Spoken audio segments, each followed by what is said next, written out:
Amis téléspectateurs de Congo 26 Télévision, bonjour, bonsoir, selon l'heure à laquelle vous allez nous suivre. Merci d'être scotché pour suivre cette émission Écho du Palais. Comme vous le savez, Écho du Palais, nous traitons de toutes les questions liées à la justice, mais également aux droits de l'homme. Et particulièrement aujourd'hui, nous allons aborder la question liée aux droits sexuels et reproductifs, qui est également un droit humain. Et nous allons parler de droits liés à la santé féminine ou masculine selon le cas. Et donc nous allons aborder la question liée à la contraception irréversible. Vous allez découvrir tout au long de cette émission c'est quoi la contraception irréversible et de la nécessité de la révision de certains articles de la loi portant sur la santé publique en République démocratique du Congo. Et donc, nous avons pensé et invité pour vous Monsieur Serge Bavouré. Serge Bavouré, il est substitut du procureur de la République, mais également il est magistrat, membre du REMAP, qui est le réseau des magistrats qui sont engagés pour la promotion du protocole de Maputo. Bonjour, Monsieur Serge. Bonjour, madame. Et merci d'avoir répondu à notre invitation. Je vous en prie, le plaisir est pour moi. Merci. Alors, Serge Bavouré, nous allons parler de la contraception irréversible, mais bien avant d'y arriver, parlons d'abord de votre réseau. Oui. Est-ce que vous pouvez brièvement nous présenter l'émission, les objectifs du REMAP 14 et pourquoi 14 à la fin? Oui. Merci madame, merci de cette opportunité, de votre invitation aussi. Notre association, le réseau de magistrats pour l'application de l'article 14 du protocole de Maputo REMAP en sigle. Ça répond à votre question, pourquoi 14? C'est-à-dire, ce n'est pas seulement un réseau de magistrats pour la promotion de l'application des protocoles de Maputo, mais spécialement l'article 14 dont on va découvrir au courant de l'émission qu'est-ce qui s'y cache. Et notre réseau a comme mission principale la promotion des droits sexuels et reproductifs de la femme, les droits d'accès à l'avortement sécurisé. Voilà la principale mission. Mais aussi, pour aller plus loin, nous sommes implantés dans presque toute la République. Et c'est dans toutes les cours d'appel du pays, nous avons des points focaux. Et c'est une grande association de magistrats que j'ai l'honneur de représenter dans votre émission. Qu'est-ce qui a pu bien motiver les magistrats à s'intéresser particulièrement à cette question de santé sexuelle et reproductive? Oui, le constat était venu que depuis la ratification de ces protocoles de Maputo, depuis sa ratification par notre pays et depuis la publication au journal officiel le 14 mars 2018, nous avons constaté que l'État ne suivait pas le pas de la promotion de cet instrument très nécessaire pour les droits de la femme. C'est comme ça qu'en 2020, nous avons eu l'idée de nous regrouper pour savoir, voyant tout ce qu'il y a comme carence, tout ce qu'il y a comme effet, tout ce qu'il y a comme constat sur le terrain, dans nos cours des tribunaux, parce que nous sommes magistrats, et nous avons des jugements, nous avons des arrêts qui sont rédigés, mais qui ne tiennent pas compte de cet instrument qui vient à un certain moment, d'une certaine manière, donner un accès simple à l'application ou au recours de l'avortement sécurisé. C'est comme ça que nous sommes réunis pour que nous puissions, à ce qui nous concerne, apporter notre pierre pour que la critique puisse effectivement être appliquée dans nos cours et tribunaux et puis de vulgariser la population dans son ensemble, mais plus les magistrats, les corps judiciaires, les OPJ ainsi que les autres membres du corps judiciaire. Voilà. Aujourd'hui, le REMAP porte un plaidoyer. Oui. Le REMAP s'est engagé dans une démarche pour réviser certains articles de la oui. loi sur la santé publique. Mais quel est le lien que l'on peut faire entre l'émission du REMAP et le plaidoyer que vous portez aujourd'hui? Parce qu'on parle de l'article Tout à fait. 14. Tout à fait. Maintenant, on est vous êtes engagé dans une démarche. Est-ce qu'il y a un lien?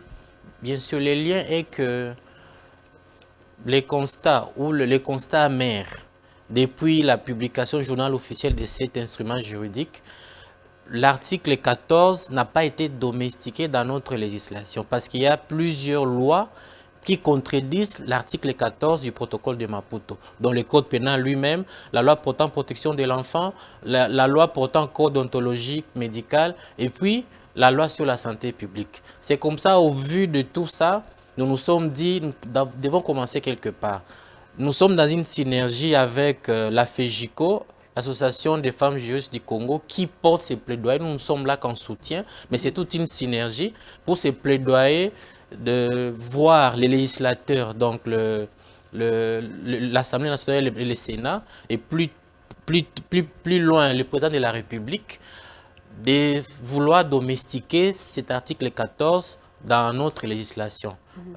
Je vous ai cité tout à l'heure là plusieurs lois, mais nous focalisons plus sur la loi portant santé publique.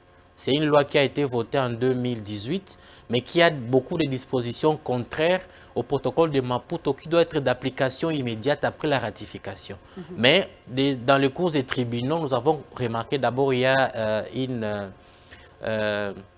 une méconnaissance de cette loi. Les OP ne savent pas comment on applique cette loi, ne connaissent même pas le protocole de Maputo.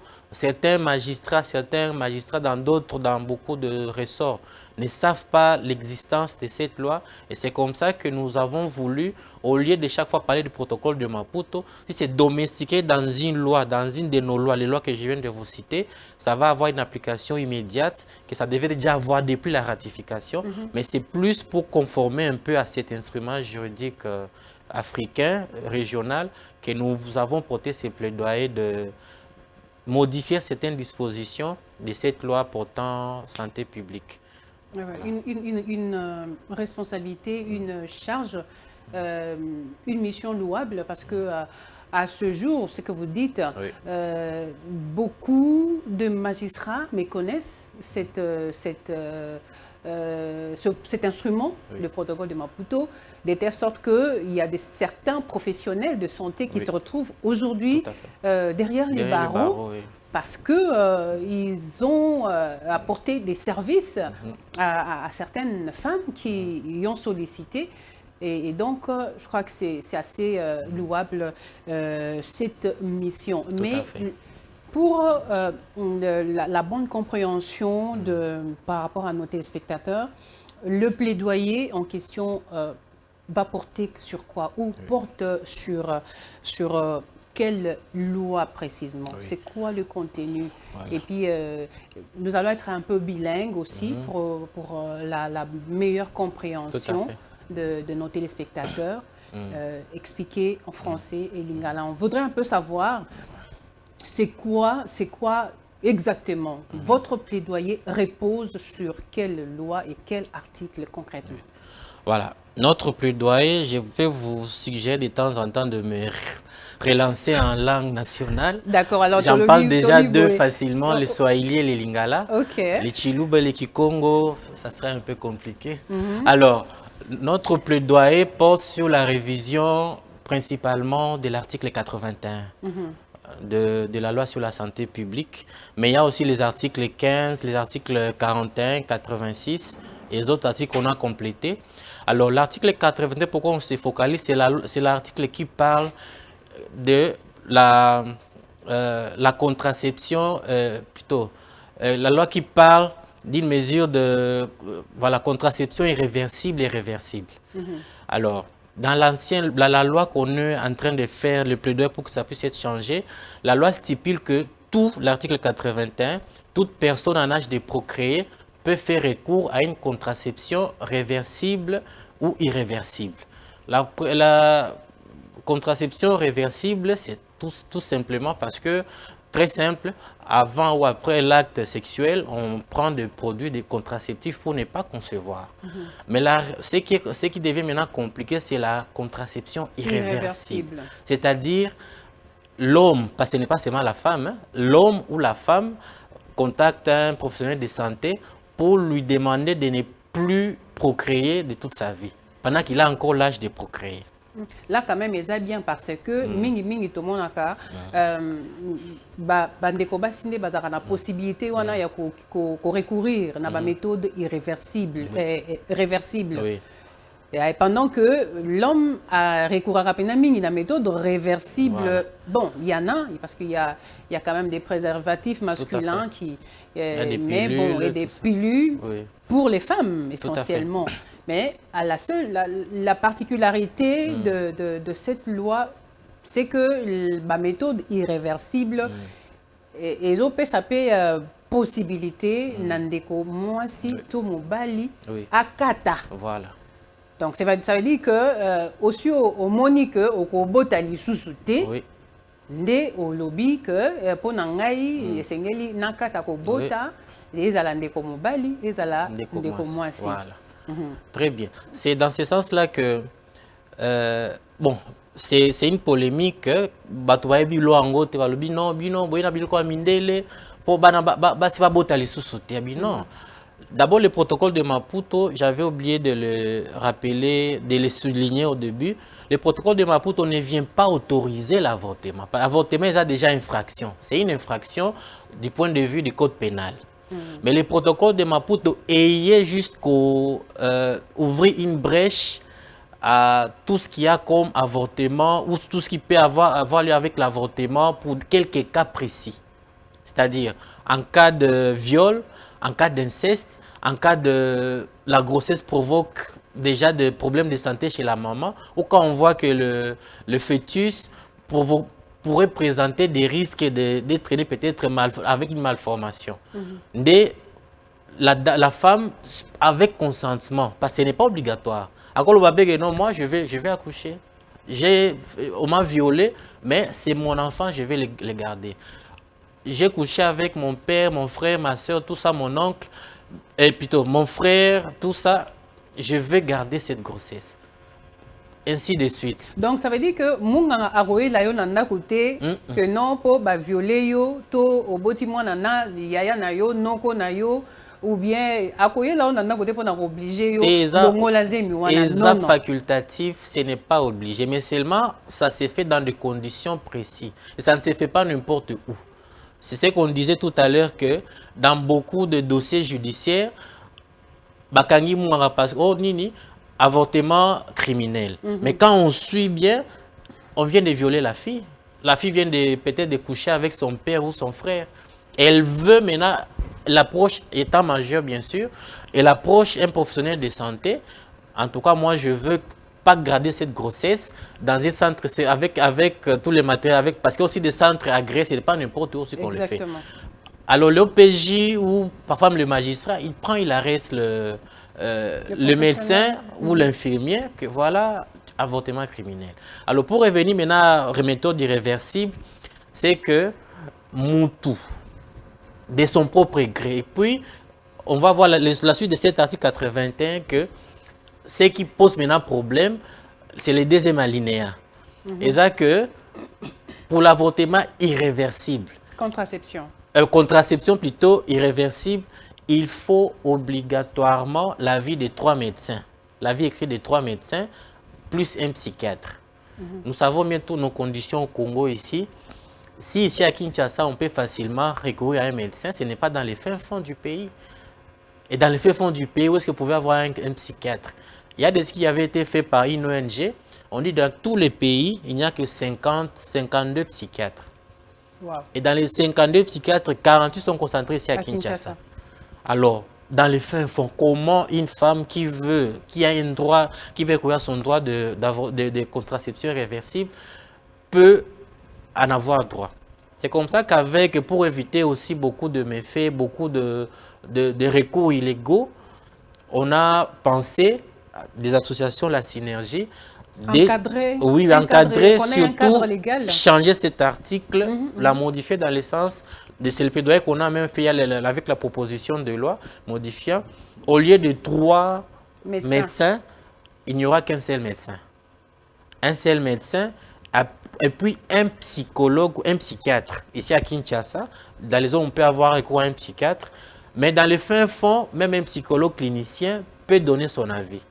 S'il n'y a pas de psychologue clinicien, un infirmier spécialisé en santé mentale peut donner cet avis pour que cette femme ou cet homme puisse avoir ses droits à cette contraception irréversible. Donc, Namoku, c'est loi Otozanango présentement, l'article 81.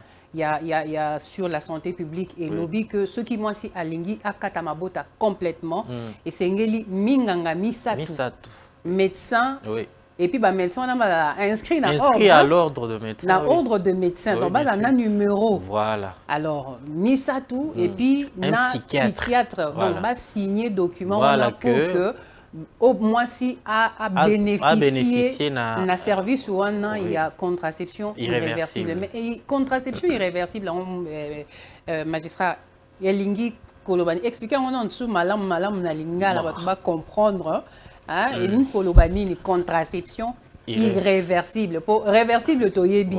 Réversible, et ça va pilule, et ça va méthode tout ça, pour que ça ne limite pas ça ne vous interdit pas d'avoir le nombre d'enfants que vous voulez, mais seulement ça vous donne la possibilité d'avoir les enfants au moment où vous-même vous les souhaitez. Tout à fait. Donc, les téléspectateurs vont comprendre contraception irréversible et zanini. Bref, en quelques mots, contraception irréversible koloba, yo moisi. Aux on a capacité à kobota, mais au moins que aussi au boti déjà est belé, par exemple 4, 5, 6. Ok, et pas munganga. Ah, magistrat, 4, 5, 6.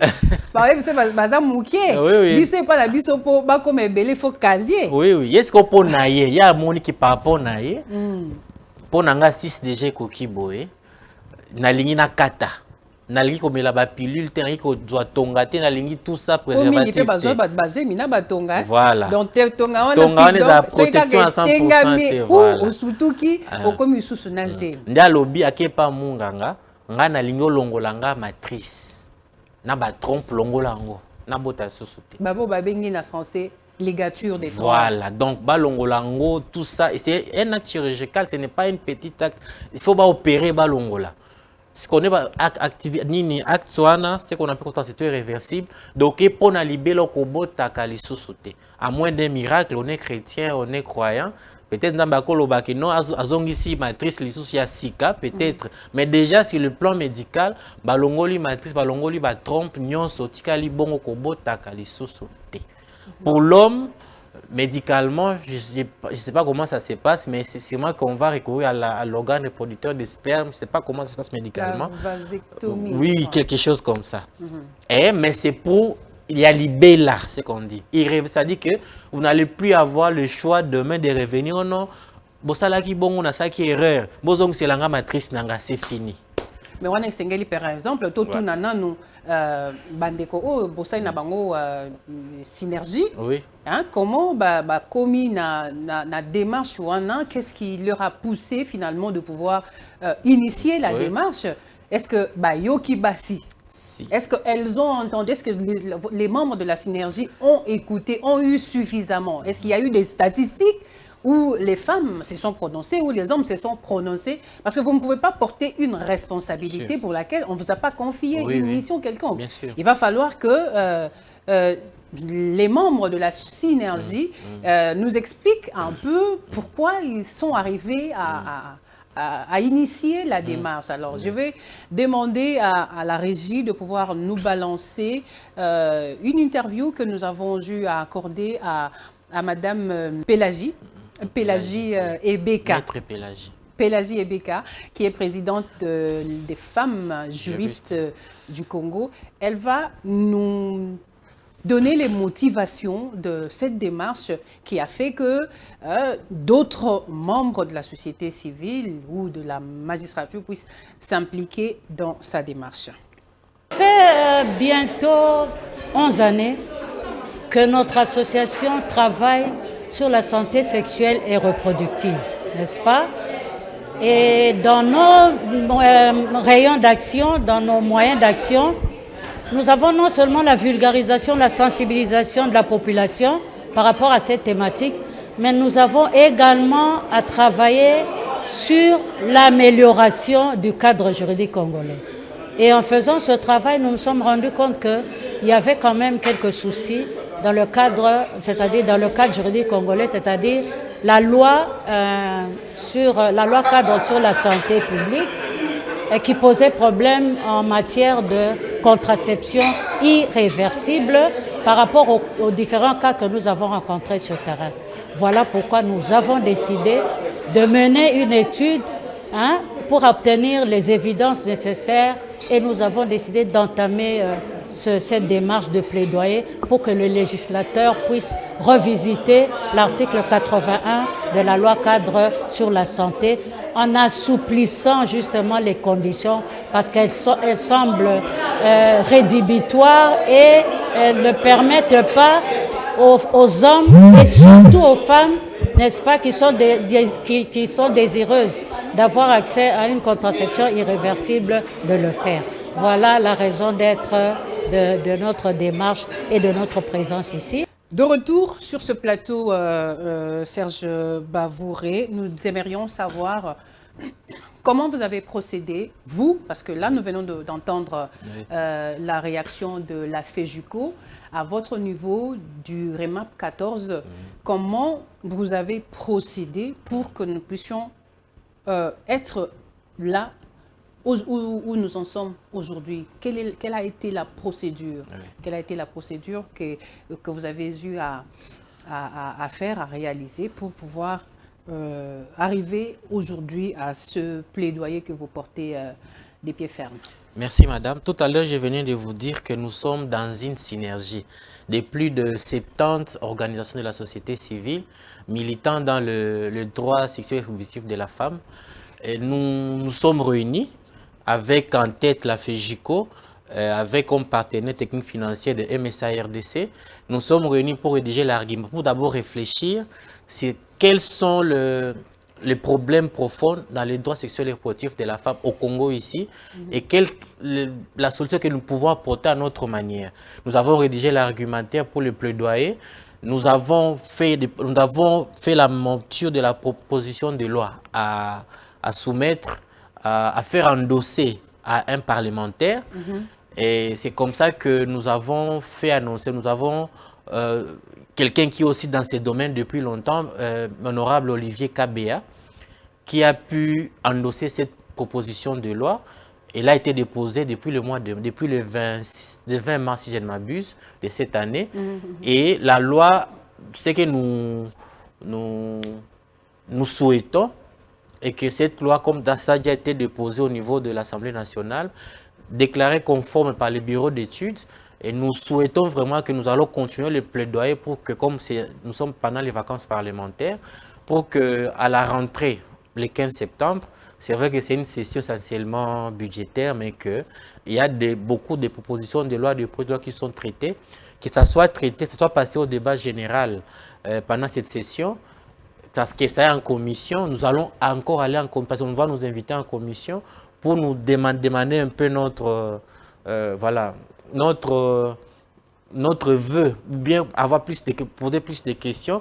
On va, c'est vrai, inviter aussi les ministres de la Santé, d'autres professionnels de la santé. Et puis, ça va maintenant retourner pour maintenant le vote. Ça va aller au Sénat pour la deuxième lecture et ça n'entraîne pas là-bas. Et puis, ça sera promulgué par le président de la République. C'est ça notre vœu. Et nous voulons que ça puisse se faire avant la fin de cette législature. Mais est-ce que Egozala faisable avant la fin, il y a la législature, comme vous l'avez dit, session ESO annoncée, ESA plus budgétaire. Et bon, est-ce que ESA vraiment a intérêt pour que l'Assemblée nationale aligner proposition?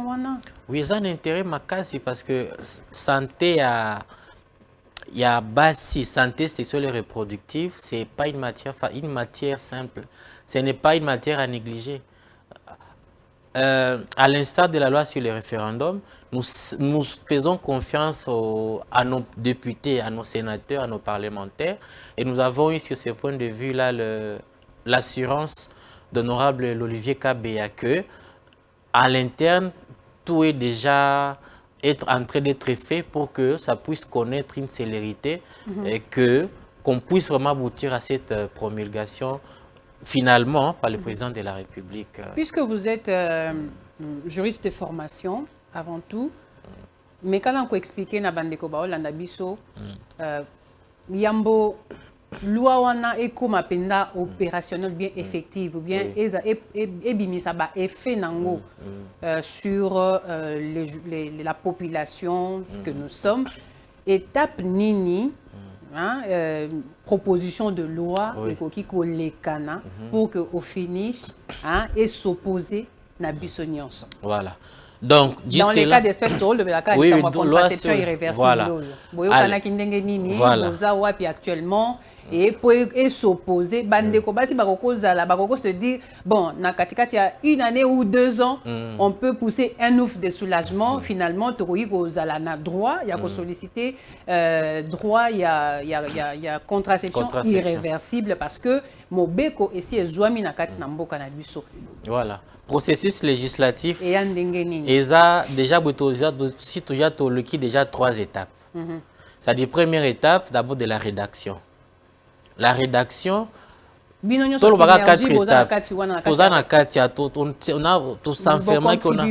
a contribué. La rédaction, ça c'est la première étape. Deuxième étape, pour rédiger, oui. Il faut maintenant chercher. Vous avez député, vous avez parlementaire.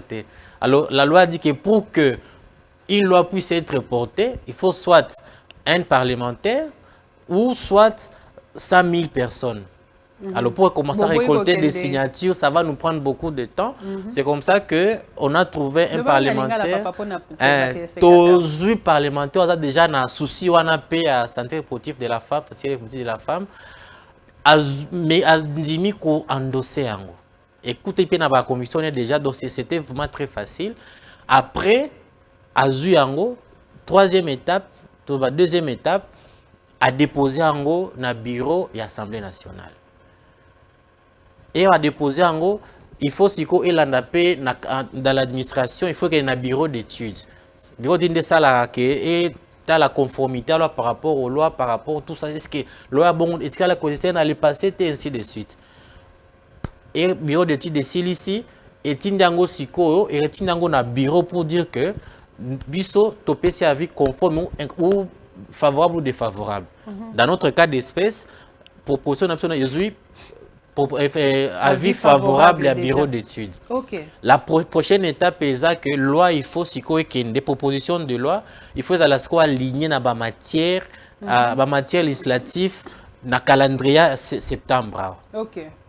Alors une fois que c'est aligné, il y a ce qu'on appelle ça débat général, c'est-à-dire le président de l'Assemblée nationale, telle loi ainsi de suite, on a des députés,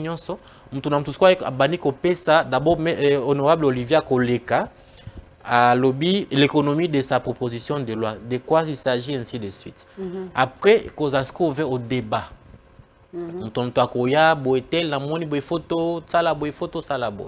Ok, voter recevable ou pas recevable. Est-ce que vous voter la loi est recevable? Est-ce que vous avez une commission? En cas, on a la commission PAJ et commission socio-culturelle, je pense. Après, qu'est-ce qu'on a commission pour que ça soit un peu étoffé? C'est-à-dire, on les parlementaires pensent que comité mais Tobakisa ou bien ou bien élargir en gros boé de la commission et que ça va technicien nyonso. Combien ça ministère de la santé, la société civile, la psychologue, ainsi de suite.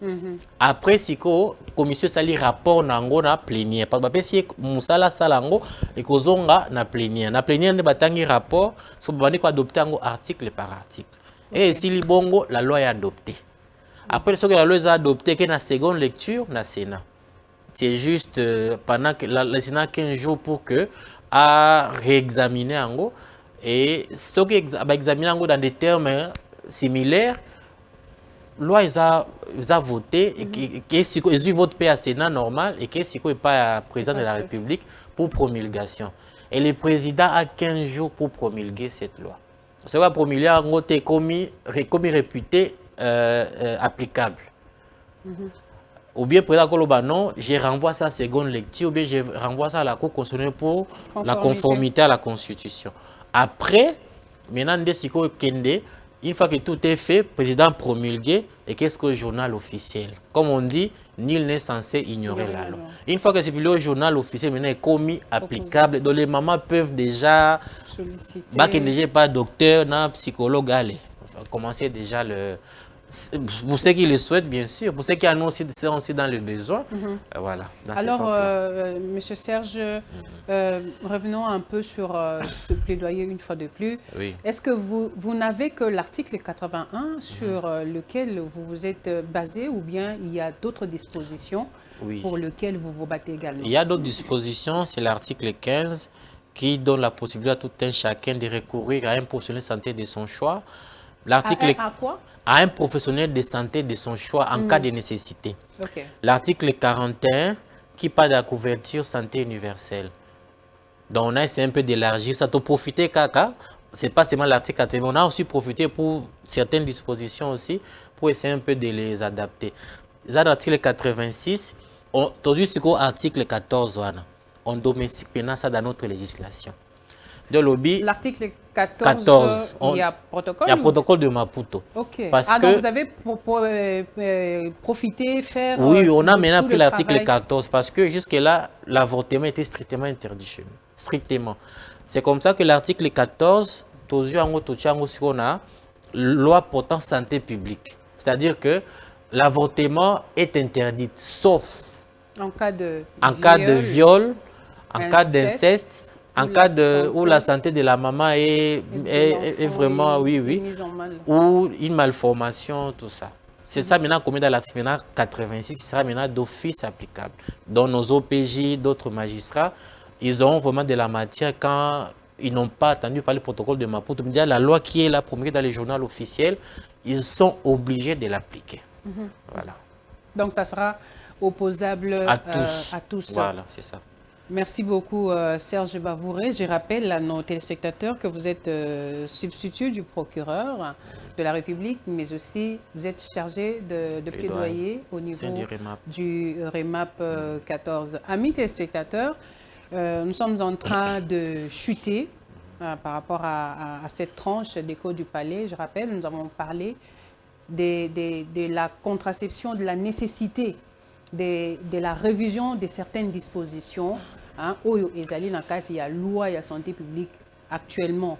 Oyo esengeli oyo ezoloba que moi si pour à solliciter kokangama bota totalement, il faut minganga misato ba signer, il faut psychiatre azala.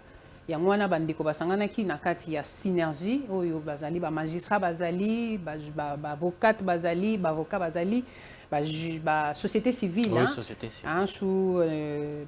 Avec plusieurs casquettes des médecins pour faire ce travail. Et Monsieur Serge, je ne sais pas si vous avez quelque chose d'autre à ajouter, comme ça on va clôturer. Oui, un petit mot pour clôturer, c'est juste de vous remercier pour cette opportunité. Je voudrais juste m'adresser à nos parlementaires et que cette proposition de loi à la rentrée parlementaire de septembre, que ça puisse avoir la même rapidité que d'autres projets ou propositions de loi connus dans le passé. On a cité la loi sur le référendum. On sait comment ça a été, comment ça s'est fait, vite. Et on suppose et on souhaite aussi que cette loi aussi, cette proposition de loi va prendre la même vitesse pour que la santé sexuelle et reproductive de nos mamans, de nos sœurs, puisse être sécurisée encore davantage et que nos mamans, nos sœurs, nos petites sœurs puissent accéder à un avortement sécurisé si remplissant bien sûr les conditions prévues par cette loi ici et pour qu'on puisse diminuer en temps de temps soit peu la mortalité maternelle. Justement, tout ça, oui, oui. c'est vraiment ça aussi l'intérêt, hein, parce Oui, que oui. plusieurs maternités Oui. aussi exposent la Tout à femme. fait, tout à Exposent la femme. Il y a de ces femmes à 5, 8, 9 maternités. Oui. Elle arrive à la maternité. Oui. C'est soit la matrice Oui. qui connaît un problème, c'est fait. soit une hémorragie. Tout à fait. Et donc, tout ça, là, ça expose. Moi, Tout j'ai à une fait. sœur, par exemple, qui, à sa 11e maternité pratiquement, elle a eu 11e. des jumelles. Wow. Et une jumelle est sortie. Il fallait plusieurs heures pour que l'autre puisse sortir. Mais on lui a dit, au sortir, on lui a dit, on est obligé d'arrêter ça. Oui, et elle a pris la résolution d'accepter la ligature sans même l'autorisation de son mari. Voilà. Parce qu'elle se disait, avec ça, c'est qu'elle a eu à vivre dans la salle, dans la maternité. En tout cas, si elle avait osé tomber encore enceinte, elle allait s'exposer et abandonner tous ses 11 enfants. Voilà. Voyez. Et donc, il y a vraiment nécessité, il y a vraiment intérêt que les parlementaires qui nous représentent puissent s'atteler, puissent prendre cette question à bras-le-corps pour essayer de faire changer les choses. Et surtout pour ces femmes rurales. Voilà, nous sommes à Kinshasa, voir un médecin, c'est un problème. C'est un problème. Combien de femmes voient des gynécologues? Combien de femmes voient des spécialistes? C'est une consultation spécialisée. Tout à fait. Vous n'avez pas $20 d'abord pour la consultation. Alors, pour les femmes rurales, donc, il y a nécessité que les parlementaires puissent vraiment s'impliquer sur la question. Et dès que la loi sera opposable à tous, publiée, quand elle sera prise, elle sera votée, elle sera promulguée par le chef de l'État et rendue publique au journal officiel, je crois que les femmes pourront, dans la mesure du possible, user de tous leurs droits pour, dorénavant, utiliser, jouir de leur santé sexuelle et reproductive comme il se doit. Mais monsieur Serge, c'est comme si vous venez révolter les femmes. Parce que et c'est comme ça qu'on vous accuse d'une certaine acculturation, du mimétisme un peu. Est-ce qu'il est aveugle ou bien vous êtes conséquent de cette démarche? Non, il n'y a pas question de révolter, mais c'est question juste de sensibiliser. C'est question de vouloir diminuer, comme on venait de le dire, de diminuer le mal qui se faisait déjà bien avant, ou soit d'essayer d'arranger les choses de la bonne façon que ça puisse être. Il n'y a pas une acculturation, il n'y a pas les choses qui sont venues de dehors pour venir ici. Nous sommes tous Congolais, nous savons tout ce qui se fait, comme on dit, dans les maternités, nous savons ce qui se fait dans nos centres hospitaliers et nous savons les réalités profondes dans notre société, dans nos communautés respectives.